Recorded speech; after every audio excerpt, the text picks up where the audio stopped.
Hello, everyone, and welcome to this episode of the Hired Geek Podcast, episode number 120, with Doctors Joshua Kim and Eddie Maloney, frequent collaborators in the space of digital learning and innovation. So we reflect on the past year of remote learning, lessons learned, and look ahead to the future as well. Really appreciate their kind of thought-provoking statements and perspectives on this space. Really come from a different academic lens than my own. So really just gave me a lot to sort of sit with and think about, and just really so grateful for their time and all that they shared. A lot of great ways to connect with them and their work and other stuff that they mentioned down in the show notes as usual. Yeah, so with all of that and without further ado, this is episode number 120 with Doctors Joshua Kim and Eddie Maloney. Alrighty, well, we are getting underway here. I'm sure the names here are familiar to many through their writing and just kind of prominence in the digital education space. And there's certainly a lot to talk about from over the past year, and also looking towards the future for digital education and learning, and just sort of the post-pandemic and kind of the blended university, I think, that has been being talked about a lot. So yeah, a lot to dig into. I'm super excited to learn more about each of our guests, but we'll start out as we always do. If you both want to introduce yourselves and kind of give a brief overview of your respective professional journeys and how you got to be where you are today. And for this, we'll start with you first, Josh. Sure. Dustin, it's good to hang out with you here. So Josh Kim, I'm the Director of Online Programs and Strategy at Dartmouth College, and I'm a senior scholar at Kendall's at Georgetown, and Eddie will say what that is. My background, I've trained as a sociologist and a demographer, and I've made the transition to online learning maybe about 15 or 20 years ago. So I've been doing this kind of thing for a while. I'm Eddie Maloney. I'm the Executive Director of the Center for New Designs in Learning and Scholarship at Georgetown. As Josh said, we take that acronym CNDLS, and we call ourselves Candles. So you might hear me refer to Candles throughout this. Mm-hmm. I've been at Georgetown for now almost 22 years doing this work. I'm also a professor of English and the founding director of and professor in a graduate program on learning design and technology, which kind of encompasses the work that we're talking about this morning. I was actually trained as an English professor, but before that, I studied computer science. So kind of bringing technology and teaching together has been a passion of mine since, probably 30, 35 years. So I've been doing this for a while too. Yeah. Yeah, I mean, just a lot of experience here in the kind of virtual room to pull from. So I'm super excited to get into it. But I guess I'm curious, just as like a personal curiosity, like, I don't know if who wants to kind of jump on this, but like, how did you both kind of originally get like connected? Because I feel like you're just frequent collaborators now, just like working together on things. So like, what was sort of the initial kind of meeting, I guess? Oh, I'd love to hear Josh tell that story. Yeah, I was kind of curious about what you were going to say, Eddie, about that. So I'll kind of give how I remember things, but what often happens with Eddie and me is I say one thing that is completely wrong, and then Eddie actually remembers actually what happened. So it's kind of a pattern that we have. So I'll give it a shot. I think that Eddie and I got most deeply connected that both Georgetown and Dartmouth are still part of the edX consortium, and we've done a lot with edX over the years, and we started to collaborate and work together about how MOOCs and open online education as a lever to help transform our institutions. Although I can't swear that's where Eddie and I met. Like, I feel like we've kind of known each other for a long time. So I don't know if that's the origin story, but it actually would be really good for Eddie to clarify how this actually happened. I'm not sure I'm able to provide any more detail. I think you're absolutely right in terms of the collaboration through edX, consortia, different kinds of meetings. At the time, edX was holding these 2, even 3 times a year. So there was a kind of frequency of meeting and starting to get together and talk about similar problems, challenges, opportunities. We actually met at Dartmouth probably a few years before that. I was up there for a visit and got to know Josh a little bit and really appreciated his passion for this work and, just kind of kindred spirit on the kinds of things that we've been thinking about and working on at Georgetown. And we didn't actually stay in touch after that, but kind of reconnected through the edX partnership and started to build out some of this work. I think the kind of first time we actually started talking about collaborating was not at an edX consortia, though. It was probably at an EduCause event, I think. So, but we actually started to think about, could we actually do something together? Could we write together? Could we bring folks together? And then we've been trying to do that now for a number of years, and a pretty happy partnership here that we have. Yeah, and I mean, certainly, I know there's some work that you've done recently over the past year, since there's been so much going on with the shifts to remote learning, and I think just the acceleration of a lot of things that were already happening in the just kind of broader digital education space. So we'll stay with you to start with this one, Eddie, in terms of like, just looking at this past year, as the recording of this, it's almost exactly a year since most people are kind of transitioning everything at their institution. So what stands out to you kind of the most in terms of looking back over the past year, all that's happened? Obviously a big question, but anything that kind of just is really salient with that hindsight that you want to kind of emphasize here? So where my mind went first is just the amazing amount of work that has happened over the past year to try to keep things moving forward, to try to understand where we are, to try to make sure that we're doing our best possible work in a difficult situation. The amount of work from my staff and from staff and faculty across Georgetown and across the country, across the world, to really try to respond to this moment and keep higher education functioning, moving forward, to make sure that students have the best possible experience under incredibly difficult circumstances. And that's, I think maybe a second thing that has stood out to me is just the kind of the challenge that has presented to institutions that are in some cases, hundreds of years old, to try to carry forward a mission that is both steeped in tradition, but that has been evolving for all of that time as well. And to think about what that means now as we look forward, I think is a pretty promising moment for us to try to pay attention to. And then the third thing I would say is we just learned a lot about our students, and I'm sure we'll talk about that quite a bit this morning, but we've learned a lot about who our students are, some of the challenges that they face, the inequities that our students experience at home, that are often smoothed out, not eliminated, but smoothed out to a degree when they come to campus, and it serves as a kind of leveling space where people have access to similar kinds of resources and so on. So seeing the work that our faculty and staff have done, seeing the sort of incredible opportunities that we have to think about where we're going, and then understanding what our students have been challenged and faced with over the past year really kind of stood out to me. Josh, what do you think? Yeah, and listening to Eddie, I keep thinking, wow, it's been a year, and what a crazy, insane year it's been. It's hard to imagine what everyone across the country, and we think about higher education, has gone through. I mean, I think about this in terms of my kids. I have my younger daughter's a junior in college, and my older daughter's a first year graduate student, and they, like every other student, is exhausted by all of this. We talk to faculty. And Eddie's a professor at Georgetown, so we can hear from Eddie directly. But professors are just burnt out. Everyone's exhausted, and as Eddie mentioned, the folks that work with faculty on educational continuity, remote learning, trying to have this experience be as positive as possible for our learners. Everyone's been going flat out for this past year, so I think we're all just exhausted. Just to put like an emphasis too from what you all are saying of just like, it's laying bare so much, and we're able to see so much more clearly.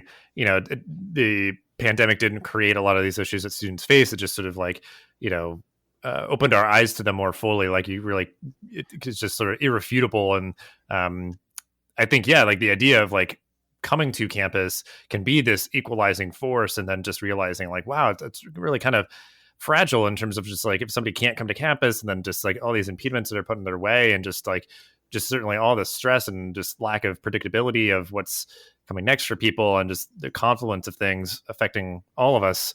But yeah, like the world keeps on turning, and we're trying to keep moving forward, which it's just certainly very, very inspiring. And I know I keep trying to reflect and be like affirming in my own experience, just like, wow, I'm more resilient than I may have like given myself credit for. If you just said like, hey, you're going to live through like a global pandemic or whatever, I'd be like, what? No, I don't think I could do that. It's like, well, it's everybody kind of trying to do their part and keep things going. But yeah, I mean, it just is interesting to me too. I think because I guess I maybe a quick follow up to each of you too is like the idea of like what is possible, because I think it's like on one hand, I'm always curious of like what's going to kind of stick around, but at the very least, it like really shows us kind of what we're capable of in terms of making these transitions or just the proliferation of digital education, different tools and platforms to help better support all students. So yeah, I guess really quick, Eddie, we can just bounce between both of you again, the same order, but like just that idea of like seeing what's possible. If you see that as almost like,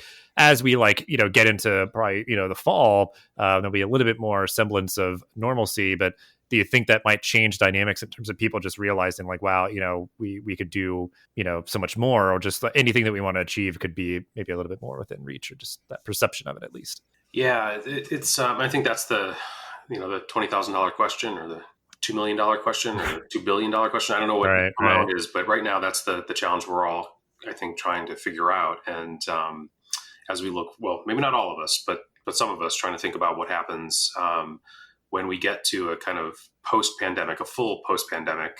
The fall I imagine will still be kind of enmeshed in some aspects of this, but over the next 3-4 years, when things return more toward, at least socially, a sense of normalcy in that space. What does that mean for higher education, and how do we prepare for that? How do we think about that? And there are a lot of opportunities there. I think one of the things that we've learned, though, over the past year, and we saw coming for the past maybe 20 years, 30 years, is that higher education is seen as pretty fragile, but it's actually a fairly resilient space. We have certainly in different places some pretty unhealthy financial institutions that are unhealthy financially, and that's a challenge, and it's certainly the financial and economic structures of most institutions are not incredibly strong. But higher ed also has this incredible resiliency that I think I liken to a kind of really strong family. It may not be the case that everybody is thriving financially or succeeding, but everyone kind of comes together and is able to stay together as a family, even in the worst of times. And I think we saw that throughout most of higher ed in the past year, and we'll kind of continue to see that as well. And so the question becomes, in my mind, how do we leverage that, those relationships? How do we leverage the strengths of higher education? How do we understand what we've all gone through? And how do we think about what that means for us moving forward? How do we build stronger institutions financially? How do we look at the lessons around teaching and learning that we've learned over the past year? How do we understand the resiliency of our students and make sure that is part of the educational experience that they get going forward? How do we really fully embrace what our faculty have learned in the past year? All of our faculty have taken a step forward in their understanding of how to teach in a digital environment. And how do we make sure that we take not advantage of, but we use that as we think about what kinds of changes we need to implement in higher education in order to create this kind of resilience space going forward that is strong in all ways, not just in this kind of network model that I described. How about you, Josh? I'm reflecting on what you're thinking here, Eddie. I've not heard you use that analogy of the higher education ecosystem being like a family, like a resilient, strong family. So I'm thinking about that, and I'm thinking about that in the context of what's going on now in New Hampshire. The governor has proposed kind of a merger of the different state institutions, and with that, a pretty significant funding cut over the next few years. And, this is kind of par for the course of public disinvestment. So we talk a lot about online education and innovation and trying to be more student focused. And we're doing this in a context that our public institutions, and mostly our non-flagship public institutions, the ones that educate the vast majority of all students, community colleges and state schools, they've just been continuously starved for resources. And that's really the context that we're working in. So while I'm excited about what we're going to learn about how to make our schools better and teaching and learning better from what we've learned during this this pandemic time, I'm also completely distressed that we're not talking enough about public disinvestment. And I kind of think we need to, particularly the technology people and then the online learning people, we need to center our conversations much more around public policy. Josh, you're absolutely right, and certainly the concern is there. It's also the case, though, that this investment comes in part because of a distrust of higher education, right? So it's not just a financial reduction. It's really a kind of cultural and conceptual change and shift around what higher ed is for a large number of people in this country, especially. And so, trying to think about how we rebuild, some sense of that trust of where higher ed is, I think will be one of our challenges going forward too. So how do we do that, Eddie? How do we do that? Yeah, how do we build that trust? Well, I think, it's a great question. I think one of the ways we do that is we start to tackle head on some of the things that have led to that mistrust. We try to help people understand how to read and understand knowledge and information in ways that we've abandoned, in certain parts of the institutions. And we actually start to focus in on the core mission of the institutions, which is teaching and learning. And we spend a lot of time thinking more broadly about the student experience, as we should. Higher ed is an experience, and it's an educational experience, not just what happens in the classroom. But a lot of our institutions really take the focus away from teaching and learning and think more about research or sports or a set of activities that only give, I think, secondary attention to the things that are so important to the student experience in the classroom and what they imagine they're doing there for 4 years. If we think about where we're going, what is the future of this culture, of our society? What's the future of the workforce? And how do we prepare our students for that future? So we start to create, I think, approaches to helping our students prepare for that workforce, prepare for lifelong learning, prepare for an engagement with our institutions that goes beyond paying an awful lot of money for 4 years and then feeling disconnected, except when you're being asked to give money every year in a campaign of sorts. So creating a different relationship with our students, creating a different relationship with our faculty and the expectations that we have for them as teachers. And then I think opening up the work that we do to the larger society as a way of understanding that this is about contributing to society, not just helping individuals succeed locally. But, who knows, Josh?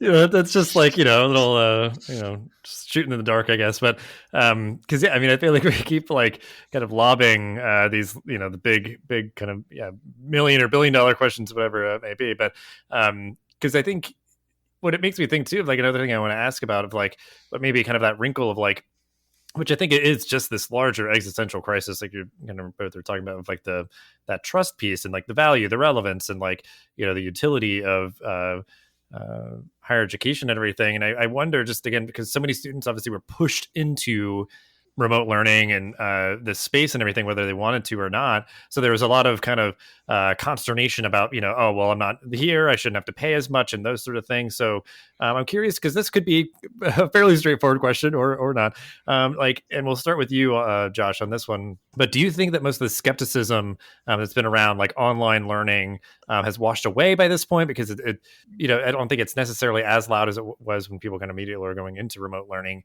And what work maybe still needs to be done if you feel like there is still some skepticism around online learning. So yeah, that's a great question. And this is a question that Eddie and I have tried to figure out it and puzzle out. So what we know is that over the past year, the remote learning that's gone on in ways big and small that does not resemble what high quality online learning would be. A high quality online learning takes the courses take lots of inputs. They're built with a team. They're built over time.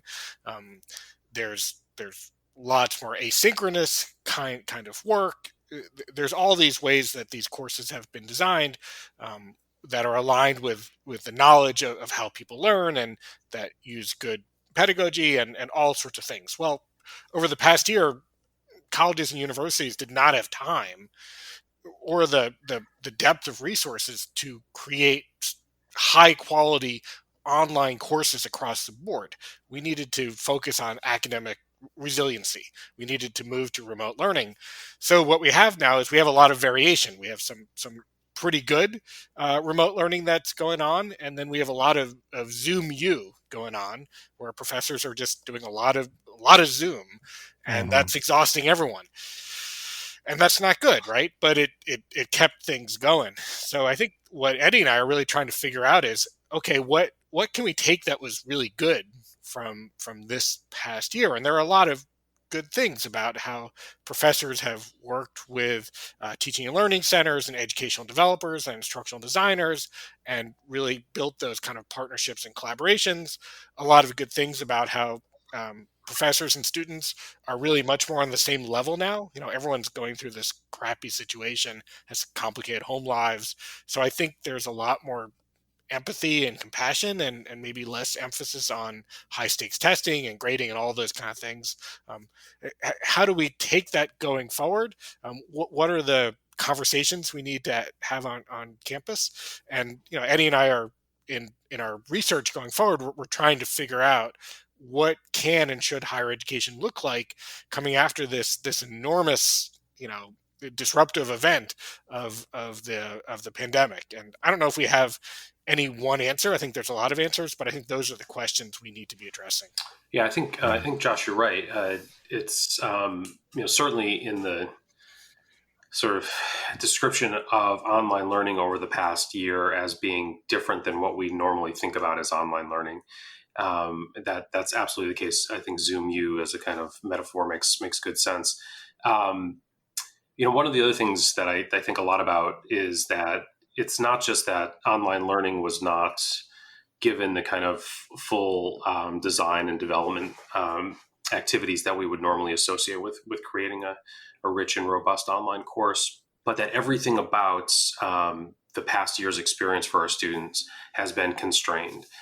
So it's not just that they're taking online courses that were designed in some cases, with care and with love by faculty members who really poured their heart and soul into trying to make a really good course.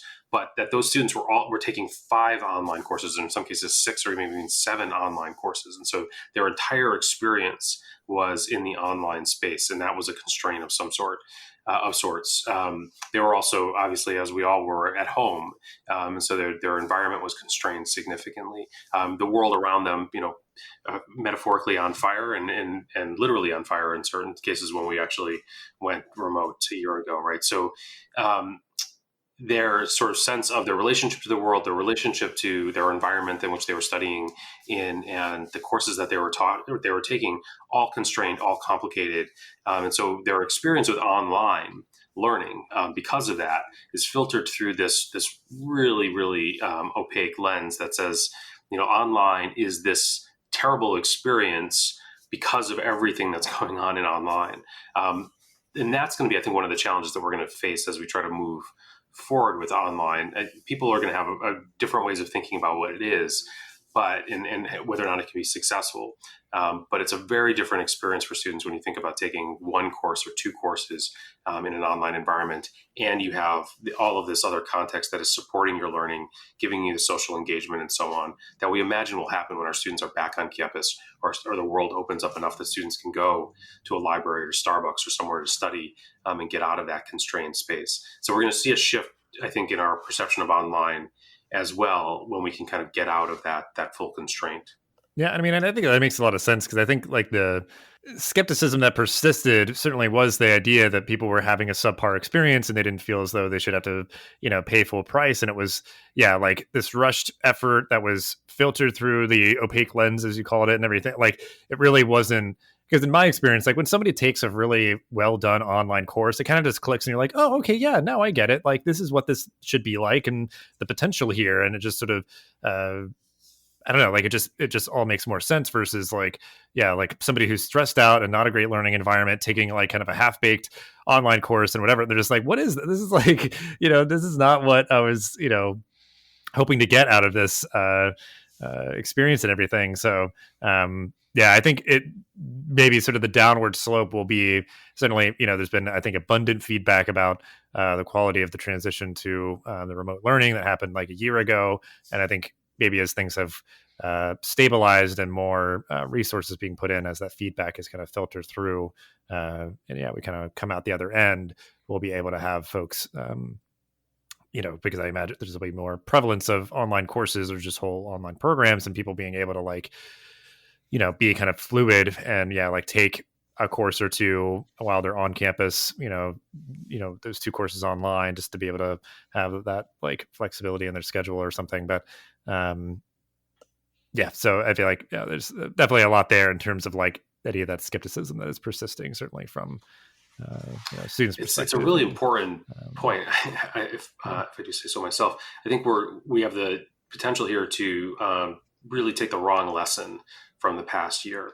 In the surveys that we've done, I think in the data that I've seen broadly, our students certainly have been having a difficult experience over the past year. And, a large percentage of students are feeling like they're not getting the experience that, they imagined. But when you drill down and you start to look at individual courses and what individual faculty members are doing, the student feedback is much better.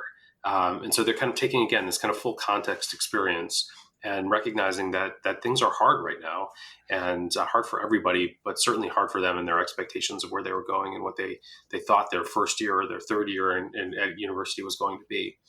But if we take the lesson from this past year that online is terrible and students don't want to learn online, we're really going to have missed what the students were saying. Maybe not intentionally and maybe not clearly, but I think what they've been saying about their experience. I've had students tell me that they've had their best courses in the past year.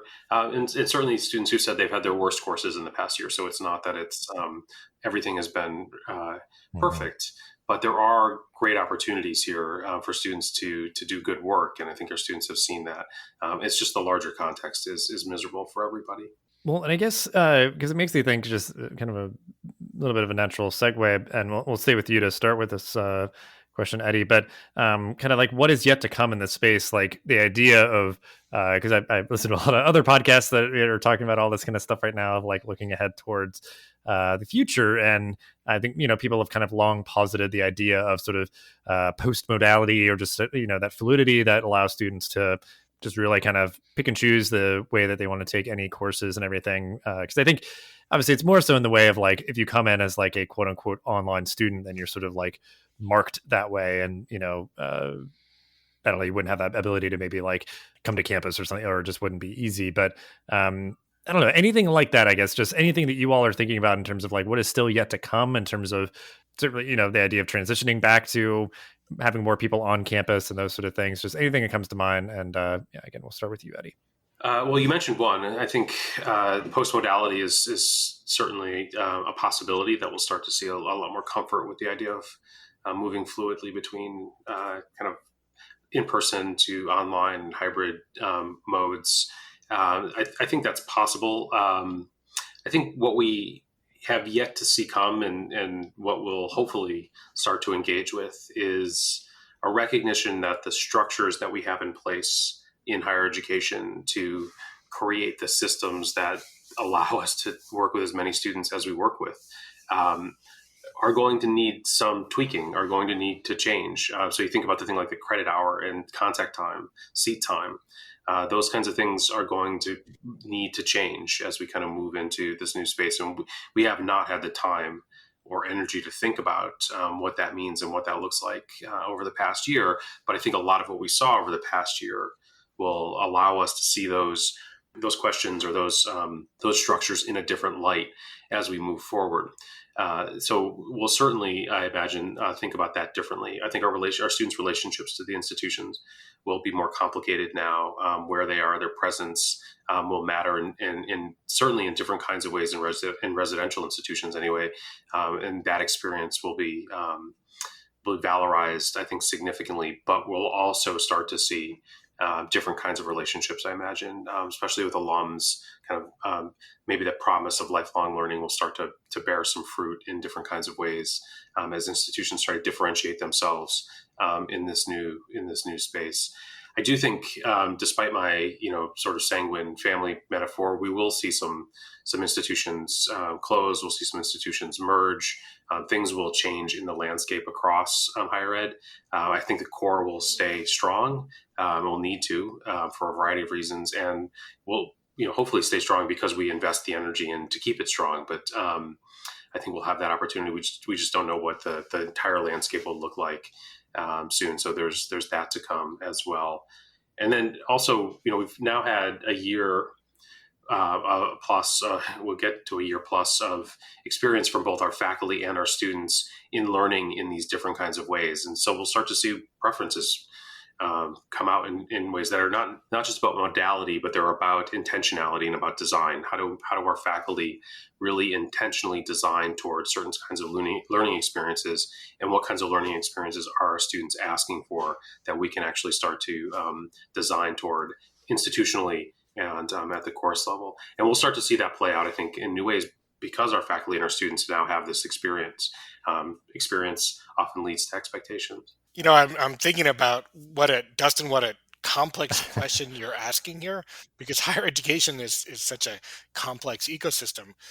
In our book that Eddie and I wrote that came out just as the pandemic was getting going, Learning, Innovation, and the Future of Higher Education, we tried to think through how institutions are changing and have been changing over the past 15, 20 years to really take into account all that we're learning about learning science, all these new opportunities with online learning and open online learning. And so Eddie and I were kind of well primed to think about this big shift with COVID.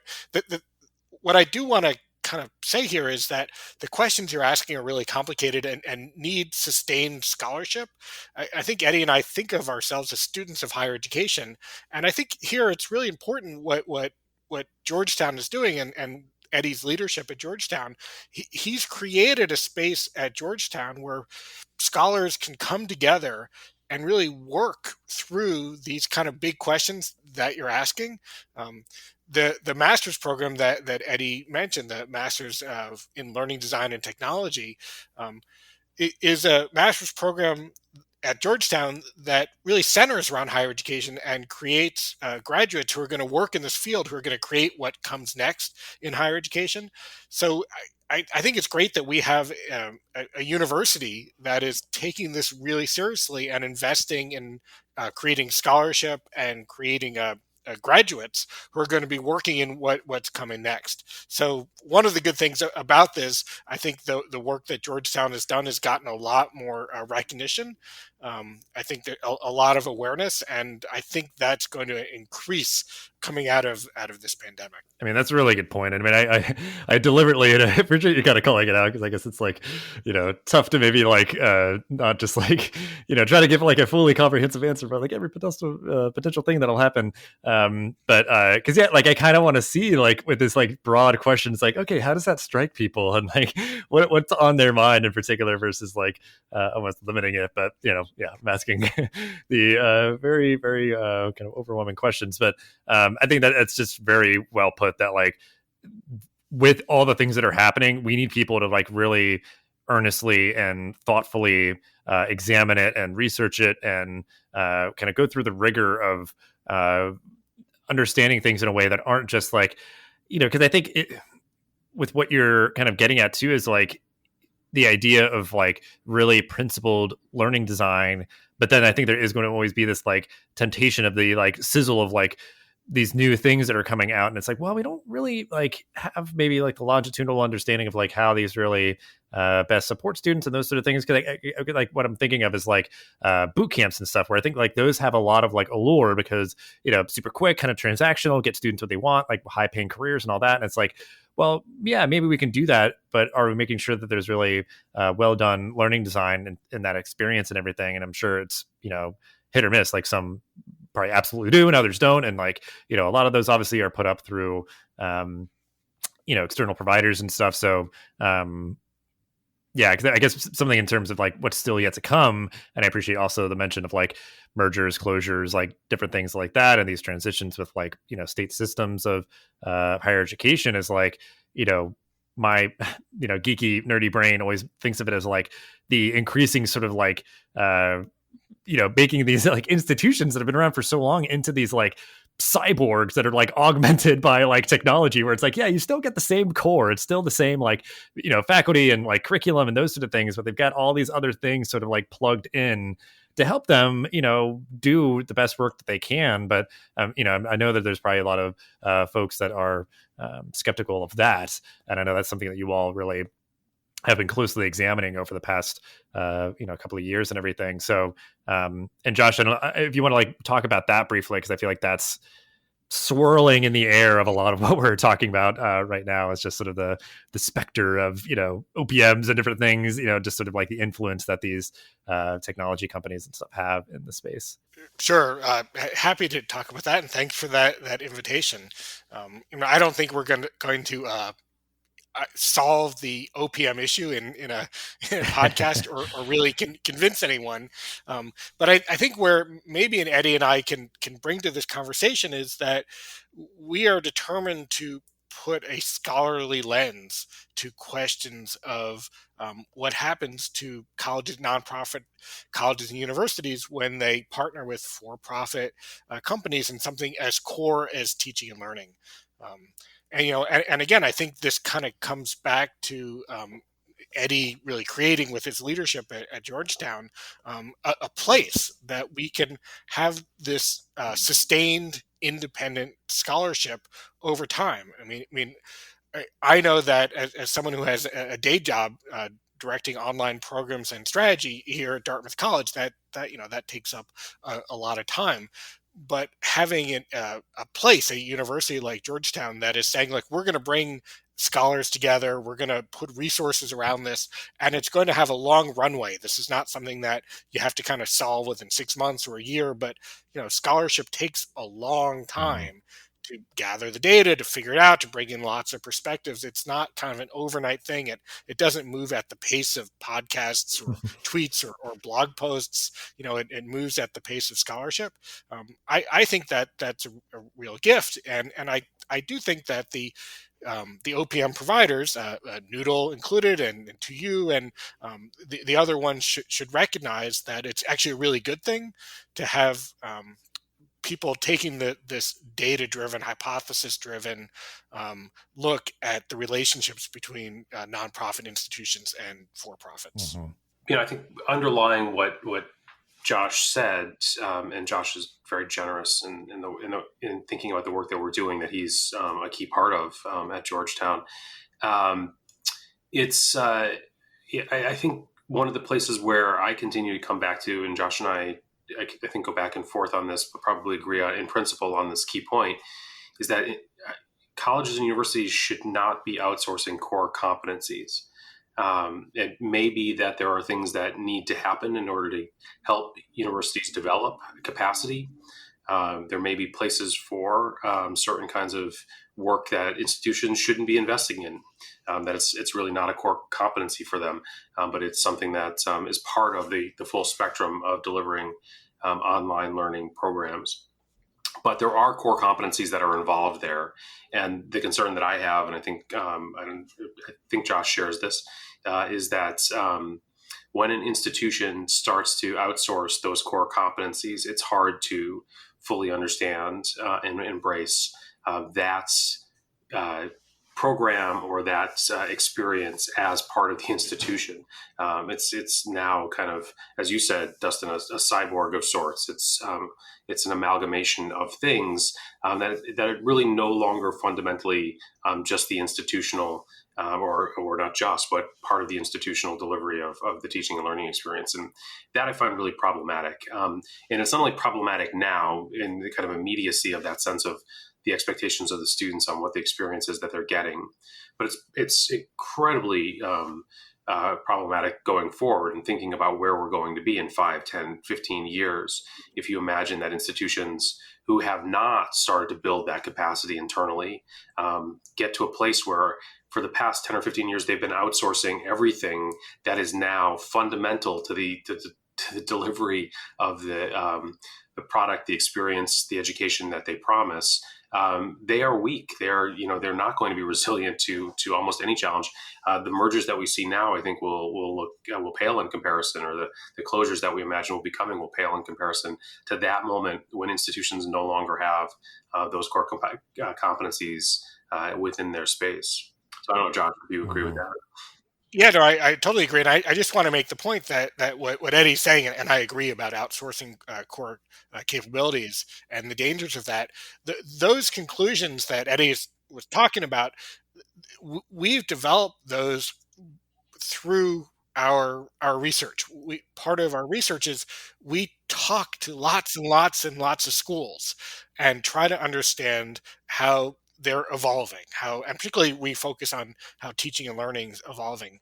So to to develop these ideas around the relationships between nonprofits and for profits and how this can be done well. Like, we're not saying that it's bad in every case, that there's ways that this can be done that actually builds the core capabilities of institutions. But to get there, it's required us to do this sort of research. And we want to kind of really always make the point that the opinions that we give are not just kind of our opinions, but we're trying to ground our opinions in data and research. Yeah, absolutely. Um, yeah, so much good stuff there. And I was just kind of want to like sit with it for a moment, but um, as we kind of like wind down, though, I know you mentioned offhand, and I'll make sure we're linking out to them in the show notes. But you have two great works I think are really be good kind of homework, so they're like just further engagement on this topic for folks to check out. The Learning Innovation and the Future of Higher Education book, and then what I kind of felt like was this beautiful kind of addendum or companion piece, the Low Density University book as well, which when I was like looking through that, like it just feels like this really interesting artifact about like just thinking again about like this past year of like, yeah, like these are the decisions about like how to open, but it's like we're still here trying to figure out like, how to open and the timing of it and these different things. So yeah, really, really great stuff in both of those. So I guess just reflecting on each of those works and everything that they both came out, really recently.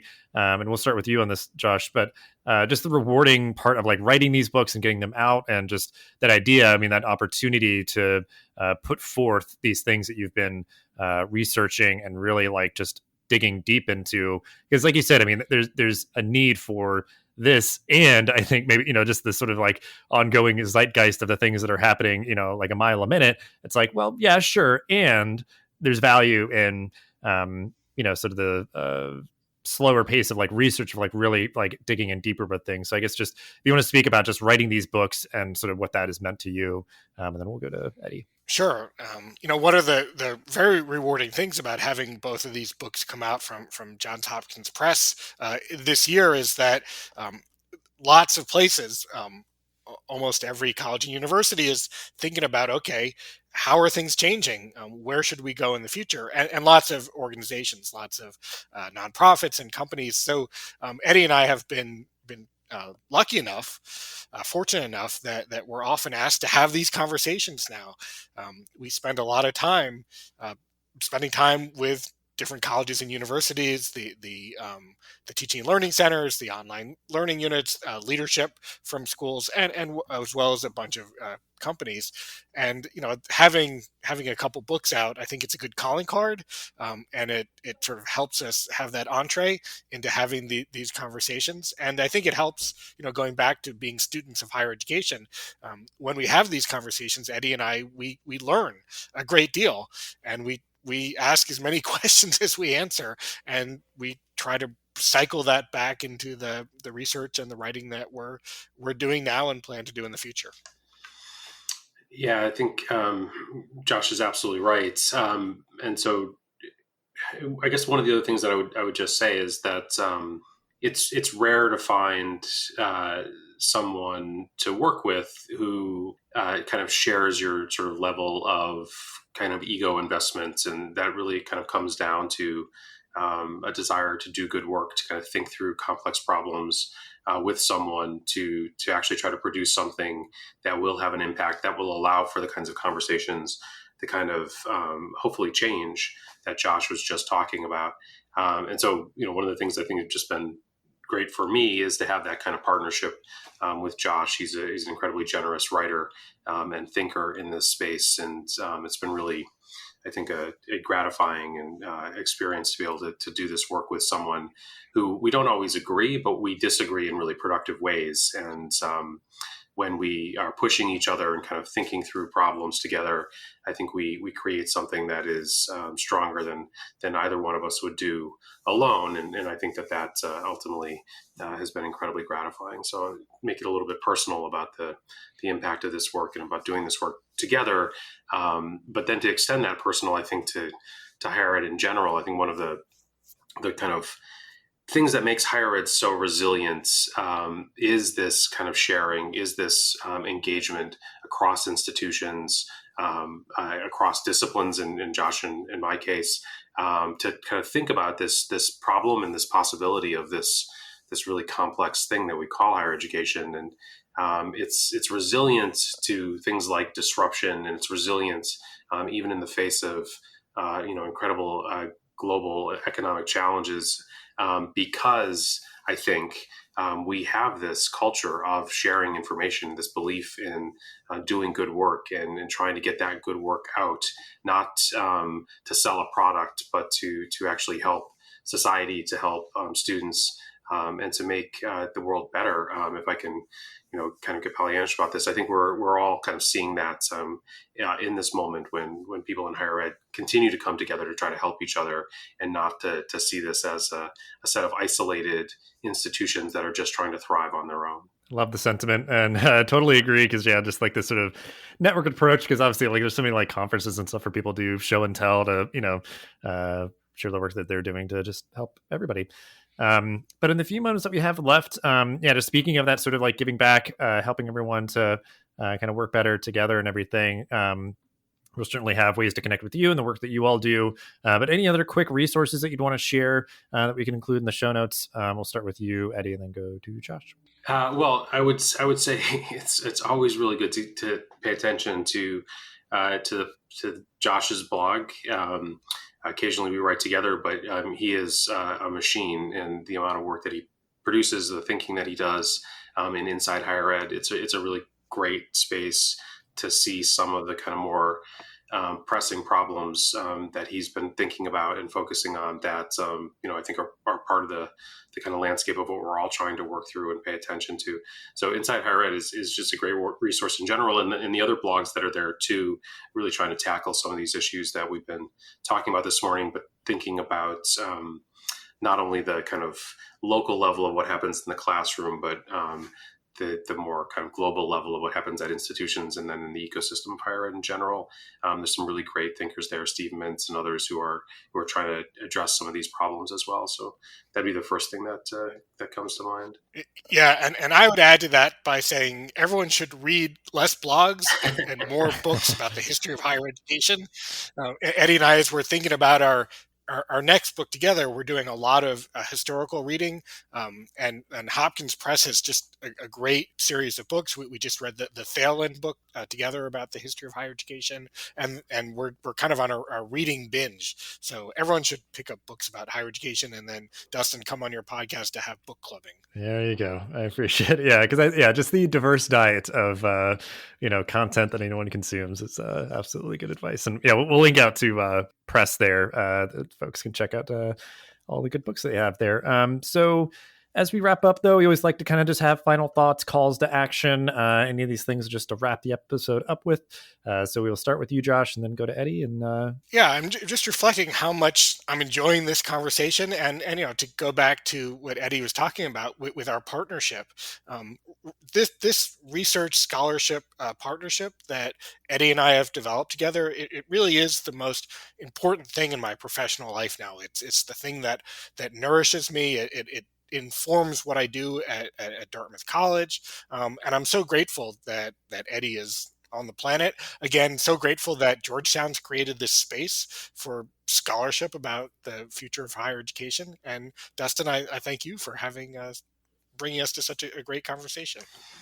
Yeah, I would just echo, I think, what Josh said. Very, very appreciative of the opportunity to come and chat with you this morning, Dustin. One thing I would just kind of plug here, for those who are interested in this work, Josh mentioned Johns Hopkins Press. I think he's absolutely right. They're they're producing some great works from our colleagues from across the country and across the world. There's some really important works that are happening in that space, and it's definitely a place to go and look. I'd also just want to plug our graduate program. Josh mentioned it early in the podcast, and it's something that we're very proud of. We're helping students think through these problems that we've been talking about this morning from a variety of different perspectives. I'm thinking about instructional design, learning technologies, data analytics, how we think about that challenge of higher education and where we're going. So another good place to go. And, we're all in this together as we think about what the future of higher education will be. And it's an opportunity to kind of come together and learn from each other.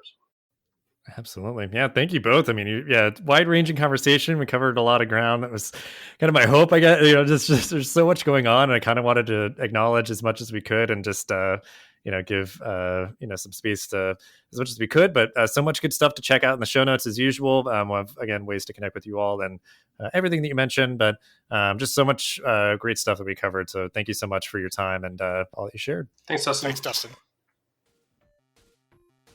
Thanks for listening to this episode of the podcast. Make sure to rate, review, and subscribe so you never miss an episode.